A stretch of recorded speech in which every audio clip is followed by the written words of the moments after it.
મારા શબ્દોમાં ક્યાંક કડવાશ દેખાશે, પણ સાહેબ વાસ્તવિકતા જે હશે એ કહેવાની એક આદત અમને પડેલી છે.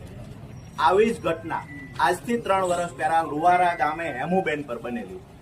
સમાજનો ખૂબ આક્રોશ, જે રીતે આજે 4-5 દિવસ એક અઠવાડિયાથી સમાજનો આક્રોશ છે, એવો જ આક્રોશ એ વખતે અમરેલીમાં ફાટી નીકળેલો.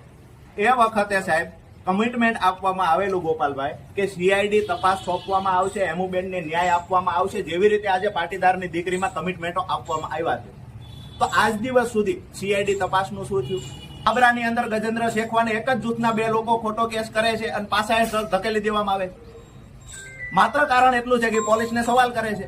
ઘટનાઓ બની છે કે આરોપી છે તો એના પરિવારના સભ્યોને લઈ આવવાના, બેન દીકરીઓને લઈ આવવાની, ટોર્ચર કરવાના. આરોપી છે તો એના ઘરેથી ઘોડા લઈ આવવાના. આ કાયદો તમે ક્યાંય ભણ્યા છો? કાયદામાં આવ્યું છે ક્યાંય?